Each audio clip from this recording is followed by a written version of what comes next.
Hey everyone, Mike here from Minnesota Shooting Sports, and I'm out here at the Dakota County Gun Club today because we're going to talk about bipods. There are a ton of options out there for different bipods that can run you anywhere from $35 for a cheap Chinese True Glow knockoff to well over $1,000 for an MDT Skypod. And this is some of what I've got out here, and a couple of other things as well.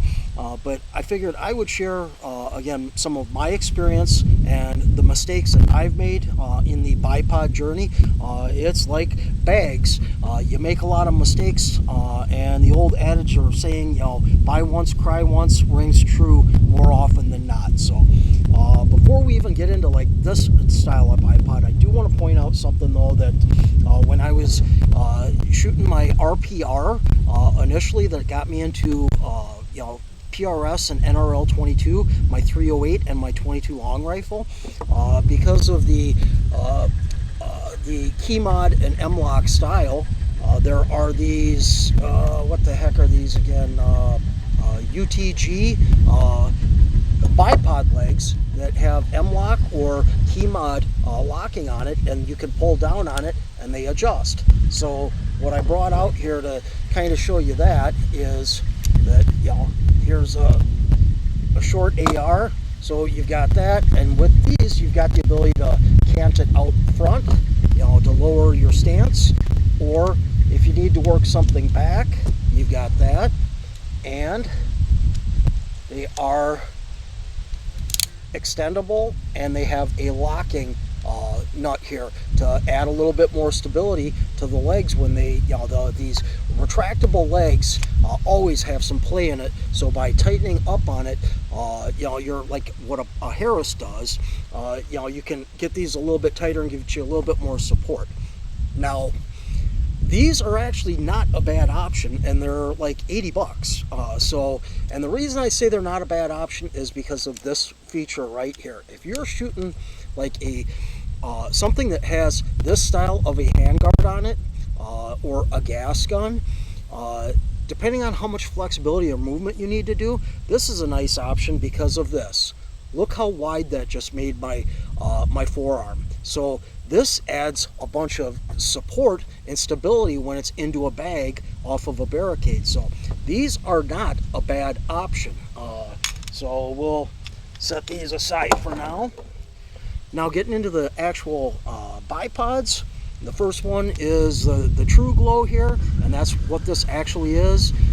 These run about $35, and I have, this is like the third one that I've ever purchased, and they just don't last.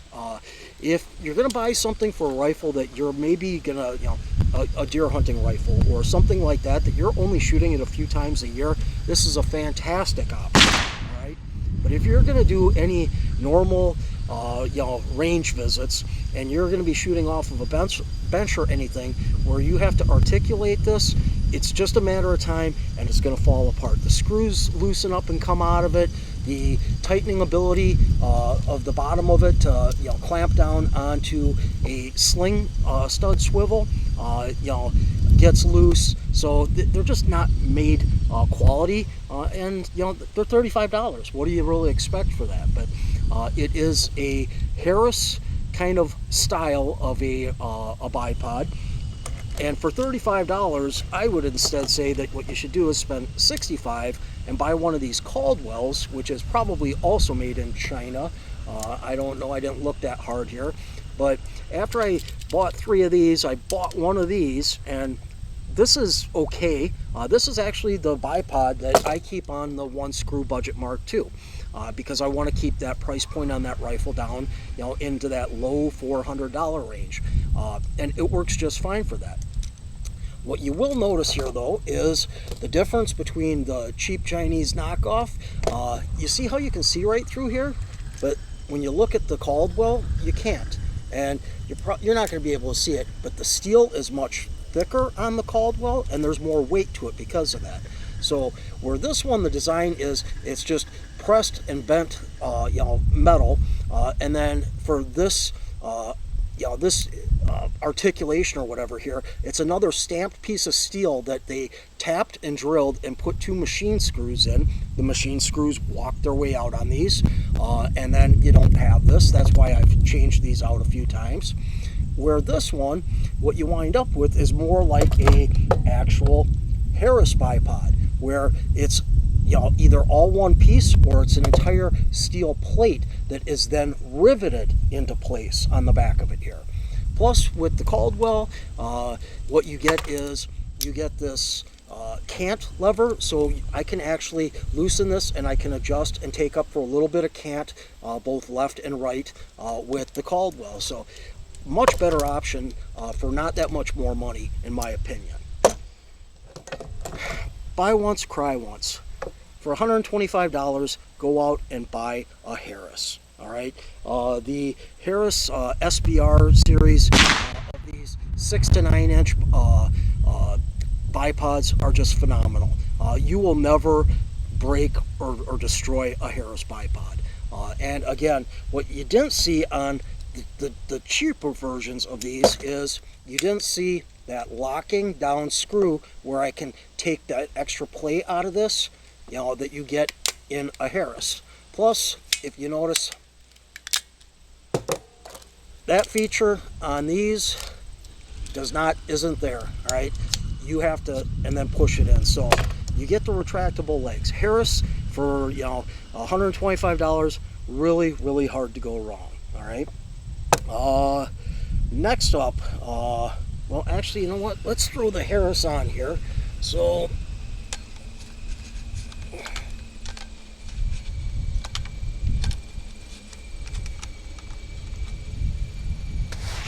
and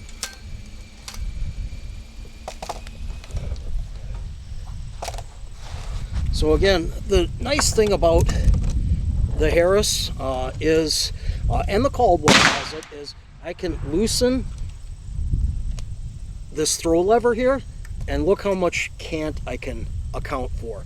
Now the Caldwell doesn't allow you to, you know, take up that much, nowhere near that much cant, but because the Caldwell is still on a sling stud design here, and I don't have it converted over to Arca, I can't demonstrate that, but trust me, it is the Caldwell is like this, you know, where this I can, you know, I'm going, you know, 45 degrees, you know, either way. So that's kind of nice. And then, you know, get it to where you need it to be, and bam, you're in business. So that's the Harris. Let's talk about Atlas. Atlas is my favorite bipod. So this is the Atlas BT10. So it's got longer legs on it than the BT65 does, and I've got this one set up with the spikes in it to dig into wood, because this one I use off of certain props in PRS from time to time, where I want the longer legs to get me more reach if I'm bridging something that's goofy. Like, say I've got a weird obstacle that requires me, you know, to shoot something like that. All right, not a very good demonstration, but all right, see the added flexibility that this style of a bipod gets you. Again, it's kind of what these UTGs do. That being able to go out 45 and back 45 is really nice for that. The other reason why the 45 degrees out and back is really nice is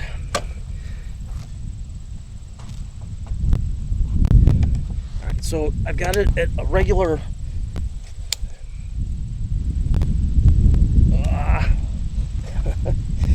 come on.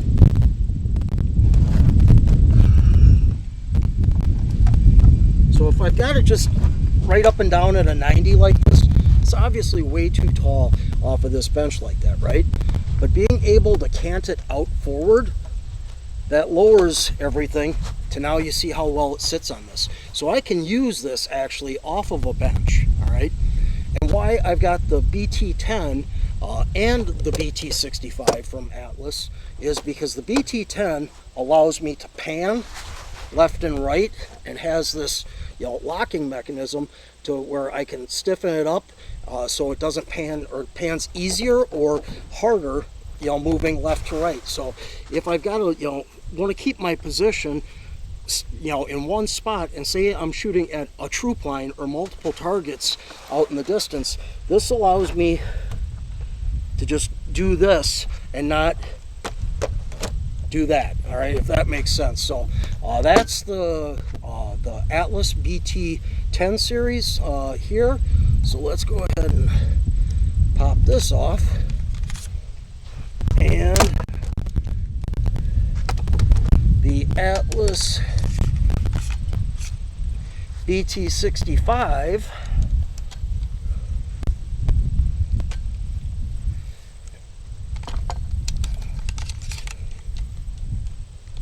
has that same, you know, forward, you know, on the legs, or, you know, you can do it the opposite as well.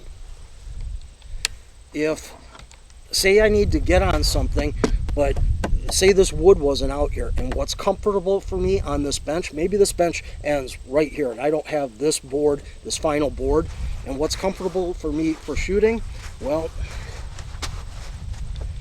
I can get out there like this and I'm still comfortable. But if the legs had to be horizontal, wouldn't be able to do that. All right, so that's what that added flexibility of being able to, you know, pivot your legs out forward and back are.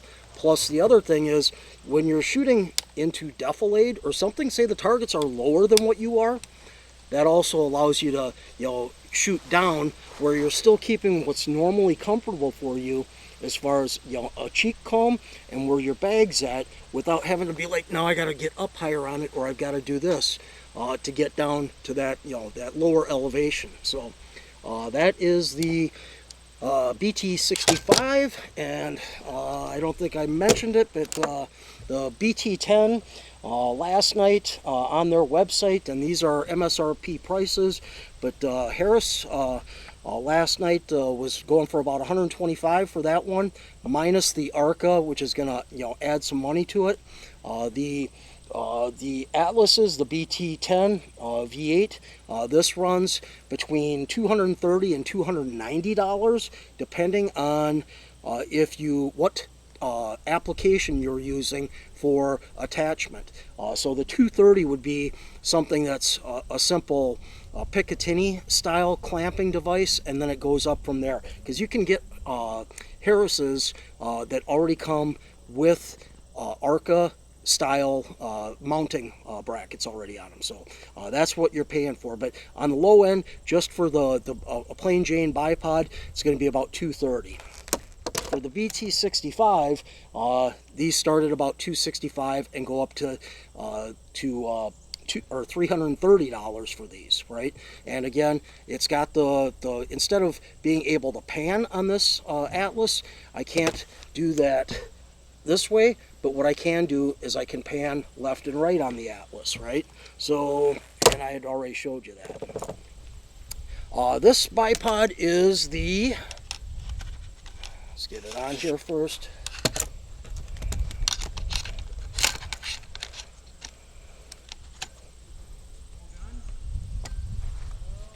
All right, so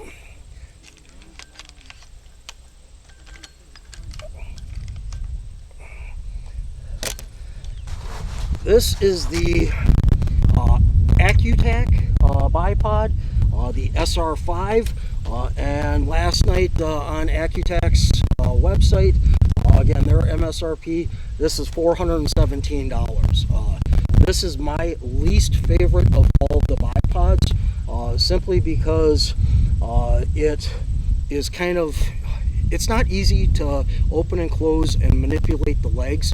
It's much more difficult to do. The design of it, that you have to pull out on it because how it's spring loaded here. And then you can get it to articulate. This amount of tension that's on that is a lot. And in the PRS world, You know, you don't want to have to be working stuff hard, because if you're working it or you're struggling with it, what is happening is you're not controlling or watching where your muzzle's at downrange, and that's when bad things happen. So again, my least favorite bipod, but that's because of the style of shooting I do.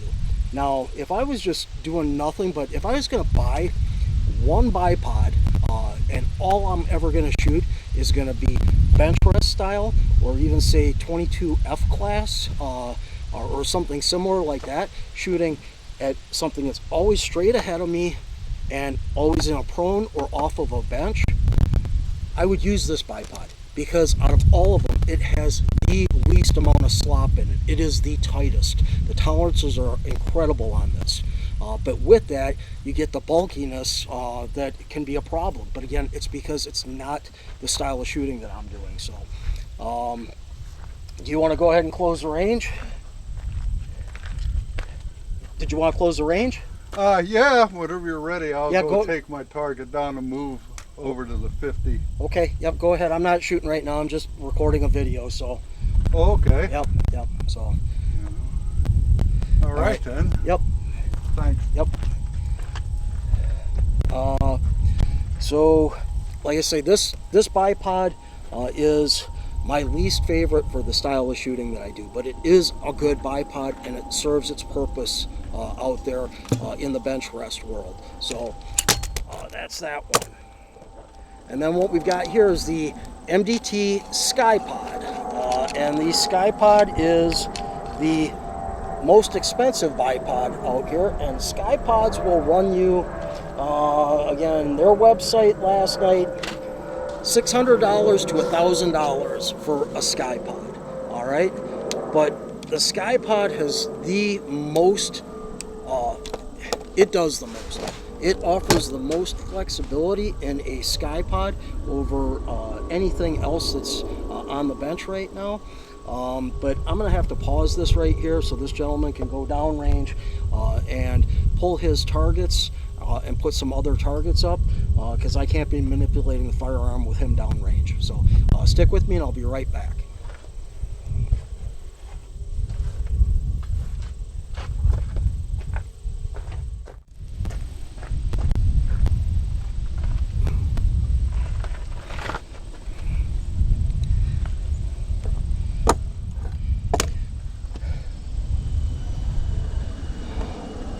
All right, so I'm back, and this is one of the many reasons why I want to retire, move, and get a piece of property where I can have my own private range. But no worries. MDT Skypod. So where you've seen now where the other bipods have the ability to allow you to, compensate for some cant back and forth, this one does as well. So I can compensate for cant, but look how far that thing will lean over now. That is crazy. All right, so that's how much cant you can compensate for with the Skypod. And then the other nice things that the Skypod offer, there's two more, is the same. Okay, I can articulate out front, or back, only out front with the Skypod, right? So I can go out front like that. But what I can also do is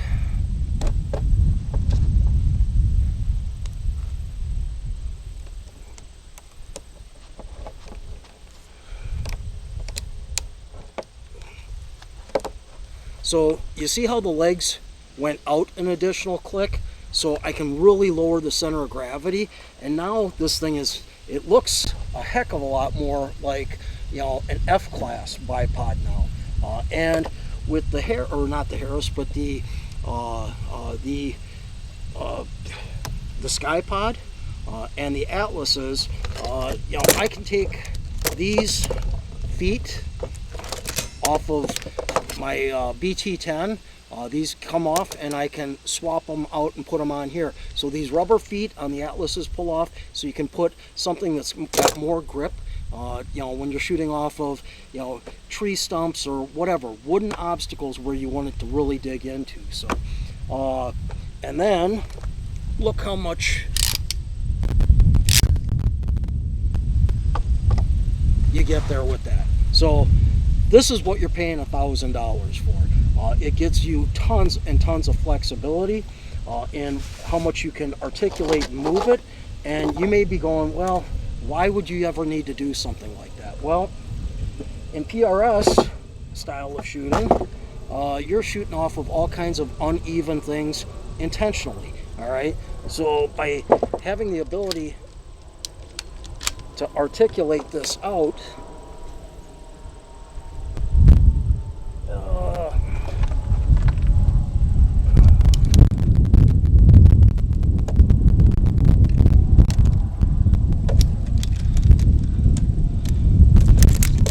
so say I have to bridge something where it's higher and lower. That allowed me to do it, right? So I can actually shoot off of something like that, or take it down to this. All right, so that's what you're getting for the added flexibility of being able to accommodate so many different things. If you've ever watched PRS matches, you know, you could be shooting off of a bunch of tires that are oddly stacked or whatever, where you've got to bridge distances and gaps that aren't even on both sides of it, where a standard Harris bipod will never get you through the match. Well, it'll get you through the match, but it's not going to get you through it where you could have taken advantage of the obstacle, by being able to articulate it this much. So anyway, let's go ahead and shoot some steel, some CCI standard velocity. Yeah, so being as I'm out here, all right.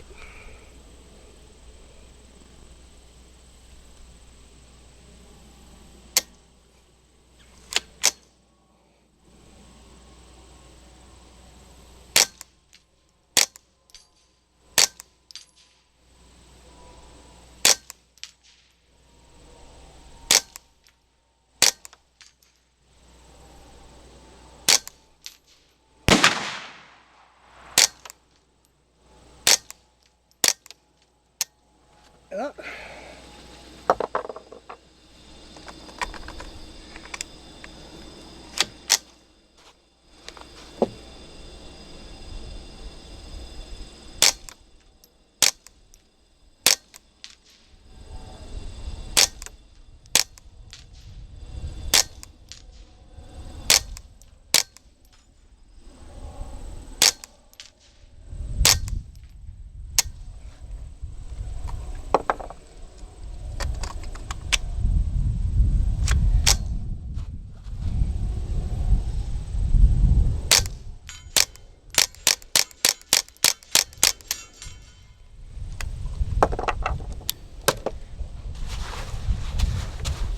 All right, well, that's my spiel on bipods.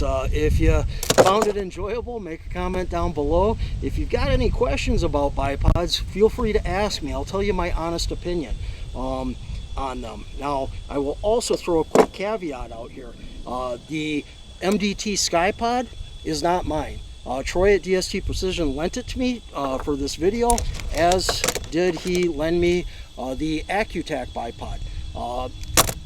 I would love to have one of these.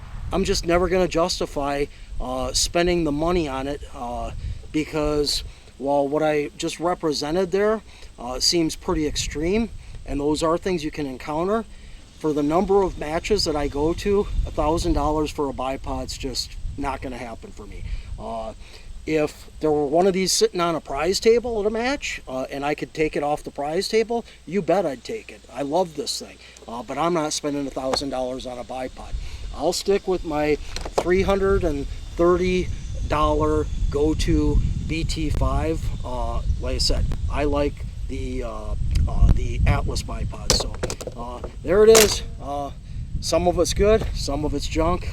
If you found it interesting, again, make a comment down below, like, tag, share, and as always, I look forward to seeing you at the range.